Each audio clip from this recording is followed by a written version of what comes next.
علی بھائی اگلا سوال ہے، ہمارے چند دوست ہیں جو جاوید احمد غامدی صاحب کے افکار سے کافی متاثر ہیں۔ ان کے نزدیک صحیح بخاری اور صحیح مسلم کی یہ حدیث قرآن کے خلاف ہے کہ قیامت تک جو بھی شخص ظلماً کسی کو قتل کر لے گا اس کے گناہ کا وبال حضرت آدم علیہ السلام کے بیٹے پر بھی ہوگا، کیونکہ وہ اس گناہ کے کام کا بانی تھا۔ جبکہ قرآن حکیم میں کئی ایک مقامات پر اللہ تعالیٰ کا واضح فرمان ہے، کوئی جان کسی دوسری جان کا بوجھ نہیں اٹھائے گی۔ پلیز اس حوالے سے کوئی آیت مبارک ہو جو اس حدیث کی ڈاکٹرائن کو سپورٹ کرتی ہو تو ضرور بتا دیں تاکہ غامدی صاحب کے متاثرین کا علاج ہو سکے۔ دیکھیں جی، غامدی صاحب کے جو متاثرین ہیں نا، وہ خام خواہ خود بھی متاثرین بن جاتے ہیں اور وہ غامدی صاحب کے کھاتے میں باتیں ڈلنا شروع ہو جاتی ہیں۔ جس طرح میرے کئی ایک اسٹوڈنٹس ہیں، وہ میں نے اگر 10% گفتگو کی ہے، وہ 7 صفر لگا کے اسے 100% بنا کے خود سے پریزنٹ کرتے ہیں اور لوگ کہتے ہیں میں ہی کہہ رہا ہوں۔ میں نے غامدی صاحب سے اس ٹاپک پہ کوئی بات نہیں سنی ہے۔ رہے ان کے اسٹوڈنٹس اگر یہ بات کر رہے ہیں تو اس کو غامدی صاحب کے کھاتے میں ڈالنا ظلم والی بات ہے۔ میرا خیال ہے غامدی صاحب نے قرآن پڑھا ہوا ہے اور ان کو پتہ ہے کہ اس ڈاکٹرن کو قرآن سپورٹ کرتا ہے۔ یہ بات بالکل ٹھیک ہے، قرآن میں کئی جگہ یہ آیت آئی ہے، وَلَا تَزِرُ وَازِرَةٌ وِزْرَ أُخْرَى، کوئی جان کسی دوسری جان کے گناہوں کا بوجھ نہیں اٹھائے گی۔ یہ بالکل ٹھیک ہے، یہ ایبسولوٹلی بات اپنی جگہ ٹھیک ہے۔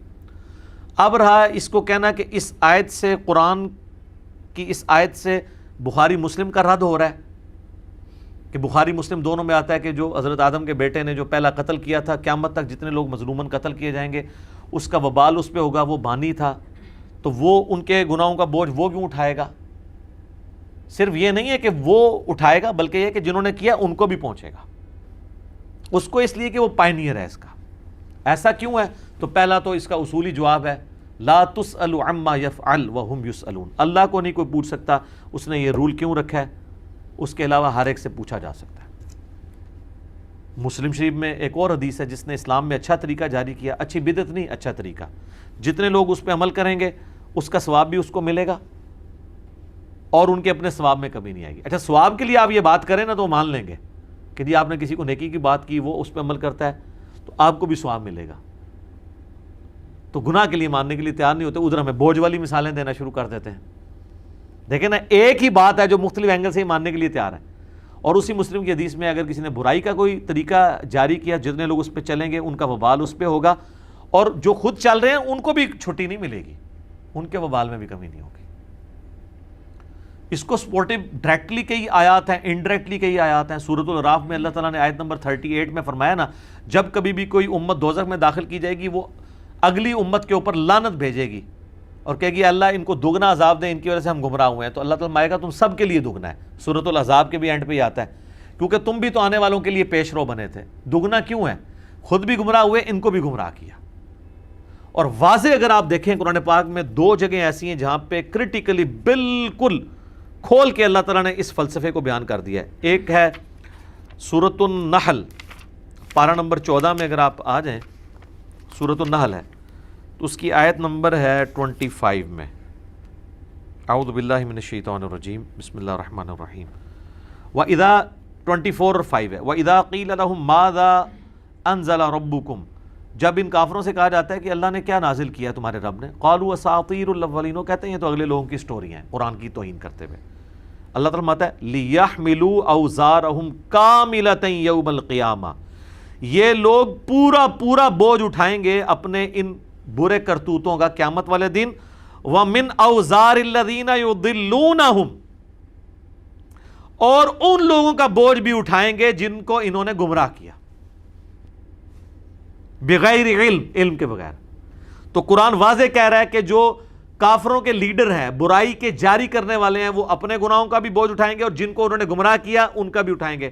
تو یہ قرآن پھر اس کو آپ لے کے آپ کہیں گے یہ اس کے خلاف ہے، وَلَا تَزِرُ وَازِرَةٌ وِزْرَ أُخْرَى، نہیں، دونوں ڈاکٹرین اپنی جگہ درست ہیں۔ وہ اس صورت میں ہے کہ اگر کسی کا بیٹا نافرمان نکل آیا، باپ نے تو بیچارے نے اچھی تربیت کی تھی تو وہ بیٹے کے گناہوں کا باپ نہیں اٹھائے گا، لیکن اگر باپ نے غلط تربیت کی تھی تو وہ اٹھائے گا، بیٹا بھی اٹھائے گا اور باپ بھی اٹھائے گا۔ یہ 2 الگ چیزیں ہیں۔ قرآن جو یہ کہتا ہے نا کوئی کسی کے گناہوں کا بوجھ نہیں اٹھائے گا، اس سے مراد یہ ہے کہ کسی دوسرے نے اگر کوئی گناہ کیا ہے تو اس کا وبال اس پہ ہوگا، یہ نہیں ہے کہ کوئی اس کے بھی آپ پہ اٹھا لے۔ لیکن اگر گمراہ کرنے والا پیشوا اپنے فالورز کو گمراہ کرتا ہے پھر وہ اٹھائے گا، وہ یہ ہے اللہ تعالیٰ ہمارا جس کو گمراہ کیا اس کا بوجھ بھی وہ اٹھائیں گے. یہ بالکل اللہ تعالیٰ نے واضح فتویٰ بتا دیا. الا ساء ما یزرون، آگاہ ہو جو کتنا ہی برا بوجھ ہے جو یہ لوگ اٹھا رہے ہیں. اور پھر سورۃ العنکبوت میں تو آپ کو مزید واضح آیت مل جائے گی اس حوالے سے. اب یہ دیکھیں سورہ العنکبوت میں 12 اور 13 نمبر آیت ہے، اس میں واضح یہ پوری یہی ٹاپک ڈسکس ہو رہا ہے. 13 نمبر آیت میں آتا ہے وَلَيَحْمِلُنَّ أَثْقَالَهُمْ وَأَثْقَالًا مَعَ أَثْقَالِهِمْ، اللہ تعالیٰ ہمارا ہے ضرور بھی ضرور یہ بوجھ اٹھائیں گے، اپنا بھی اور ان لوگوں کا بھی بوجھ جن کو اپنے ساتھ انہوں نے گمراہ کیا ہے. وَلَا يُسْأَلُنَّ يَوْمَ الْقِيَامَةِ عَمَّا كَانُوا يَفْتَرُونَ، اور اللہ تعالیٰ ضرور ان کو پوچھے گا جو اللہ کے اوپر یہ جھوٹ باندھا کرتے تھے. تو یہ قرآن کی 2 آیات واضح ہیں اس بات کے اوپر. وَلَا تَزِرُ وَازِرَةٌ وِزْرَ أُخْرَىٰ ایک الگ چیز ہے. ٹھیک ہے، اب حضرت اکرمہ بن ابی جہل مسلمان تھے، صحابی، فتح مکہ پہ معافی مانگ کے مسلمان ہو گئے. سنن نسائی میں پورا ان کا واقعہ آتا ہے جو سمندری طوفان سے بچ کے تھے، جنگ یرموک میں شہید ہوئے ہیں. کفر کی پوری زندگی ہے، اسلام کی ان کی تھوڑی سی زندگی ہے. اب ان کا باپ جو ہے وہ امت کا فرعون تھا، وہ باپ اپنے گناہ کا بوجھ خود اٹھائے گا. اس بیٹے کی نیکیوں کا فائدہ باپ کو نہیں ہونا، باپ کے گناہوں کا وبال بیٹے پہ نہیں ہونا. یہ ہے کانٹیکسٹ، کوئی کسی کا بوجھ نہیں اٹھائے گی. لیکن جو پیشوا ہے، جو کام کے پائنیئر ہے، وہ قابیل پائنیئر ہے، برے طریقے جاری کرنے والے، بدعت جاری کرنے والے پائنیئر ہیں، ان کو وبال ہوگا. تو قرآن کی ڈاکٹرن میں بالکل فٹ ان بیٹھتا ہے یہ. اکثر لوگ جو ہے نا وہ اس طرح کی باتیں یعنی کرتے ہیں. اگلے دن ایک بھائی کا اکیڈمی میں فون آیا، تو میں بائی چانس وہاں بیٹھا ہوا تھا، تو وہ کہتے ہیں یہ بات کر لیں. تو وہ میرے ساتھ جھگڑ رہے تھے کہ یہ بخاری مسلم کی حدیث جو ہے نا یہ قرآن کے خلاف ہے، کہ جو آگ میں جل کے مر جائے وہ شہید، جو پیٹ درد سے مر جائے شہید، پانی میں ڈوب کے. میں نے کہا اس میں قرآن کی کہاں سے مخالفت آ گئی؟ وہ کہتا ہے قرآن میں آیا ہے کہ ہم آگ کا عذاب دیں گے تو عذاب ہے، تو جو چیز عذاب ہو وہ شہید کیسے بن جائے گا بندہ؟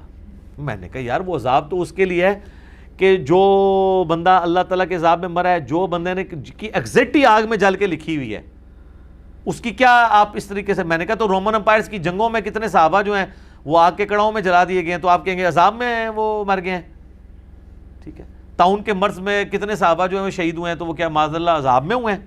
نہیں، دنیا میں ان کے اوپر تک. وہ تو بخاری مسلم یہ بھی حدیث ہے کہ طاعون کا مرض کافروں کے لیے عذاب ہے، میری امت کے لیے جس کا اس کے لیے رحمت ثابت ہوگا اس کو شہادت کی موت مل جائے گی.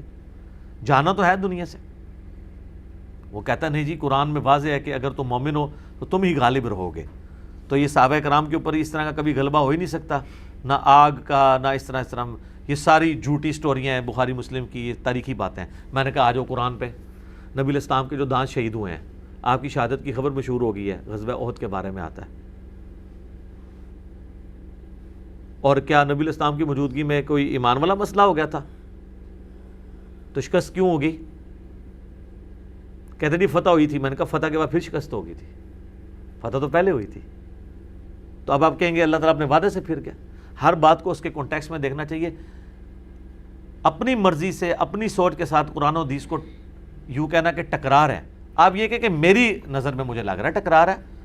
ہاں کسی اہل علم سے پوچھیں تو آپ کو پتہ چل جائے گا. اور یہ میں جو آپ کو طریقہ بتا رہا ہوں نا، یہ صحابہ کرام کا طریقہ ہے. اما عائشہ کے پاس ایک شخص آتا ہے، بخاری میں حدیث ہے کہ یہ جو قرآن میں آیا تھا ان الصفا والمروہ من شعائر اللہ، بے شک صفا اور مروہ اللہ کی نشانیوں میں سے ہے، تو جو کوئی حج عمرے کے لیے جائے تو کوئی حرج نہیں اگر صفا مروہ کی صحیح کرے.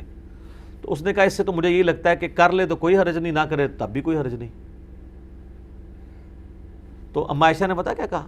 انہوں نے کہا یہ تمہارے والا فام تب ہوتا جب اللہ تعالیٰ یہ کہتا کہ صفا مروہ اللہ کی نشانیوں میں سے ہے، اگر تم اس کا طواف نہ بھی کرو تب بھی کوئی حرج نہیں. تب یہ ہوتا ایگزیکٹ 180 ڈگری سٹیٹمنٹ ہوتی. تو وہ اس نے کہا جی کہ دیکھیں اس میں بھی تو یہی مطلب نکل رہا ہے نا کہ کوئی حرج نہیں کر لو. انہوں نے کہا یہ حرج نہیں سے مراد تمہارے والا مطلب نہیں ہے.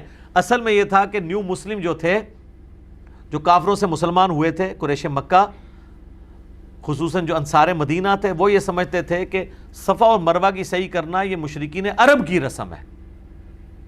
تو اللہ نے فرمایا کہ مشرکین عرب کی ساری رسومات ہی غلط نہیں ہے، کچھ واقعی ان کی اصل موجود ہے. صفا مروہ اللہ کی نشانیوں میں سے ہے، ان کا یہ والا عمل درست ہے جو یہ کر رہے ہیں. تو لہٰذا کوئی حرج نہیں اگر کرو. یعنی جو تمہارے دل میں حرج آتا ہے نا کہ شاید مشرکین عرب کی کوئی رسم ہو جس کو ہم لے کے چل رہے ہیں، نہیں، یہ مشرکین عرب کی وہ رسم ہے جو سنت ابراہیمی ہے اور وہ صحیح طریقے سے لے کے چل رہے ہیں. مشرکین عرب سب کچھ تو غلط نہیں لے کے چل رہے تھے، ورنہ اللہ کبھی نہ کہتا الحج اشہر معلومات، حج کے مہینے سب کو معلوم ہے. وہ تو مشرکین عرب ہی لے کے چل رہے تھے نا حج کے مہینوں کو. اللہ نے تو نہیں کہا انہوں نے مہینے بدل دیے ہیں، مہینے وہی تھے. یہ ضرور تھا کہ وہ مہینے آگے پیچھے کر دیتے، لیکن یہ وہ مانتے تھے کہ ذوالحجہ کے مہینے میں ہی حج ہونا ہے. شوال کے مہینے سے حج کے مہینے شروع ہو جاتے تھے، دور دراز سے لوگوں نے آنا ہوتا تھا. شوال، ذوالقعدہ، ذوالحجہ، یہ سارے حج کے مہینے تھے. تو اس طریقے سے 180 ڈگری سٹیٹمنٹ جب تک نہیں ہوگی اس وقت تک آپ یہ نہیں کہہ سکتے کہ یہ بات قرآن و حدیث سے ٹکرا رہی ہے. قرآن کی بات حدیث سے ٹکرا رہی ہے یا حدیث کی بات قرآن سے ٹکرا رہی ہے، آپ کبھی بھی نہیں کہہ سکتے. یہ اکثر لوگ جو ہے وہ یعنی اپنے ذوق میں سمجھ ہوتے ہیں ہم بڑے قرآن کے ایکسپرٹ ہیں، تو اب یہ بات ٹکرا گئی، اس طرح ٹکرانا شروع کر دے تو ہم قرآن کو قرآن سے ٹکرانا شروع کر دیں گے. ایسا نہیں ہوگا. ہر چیز اپنی جگہ پہ درست ہوگی، اس کو اسی فارم کے مطابق سمجھنا. ٹھیک ہو گیا؟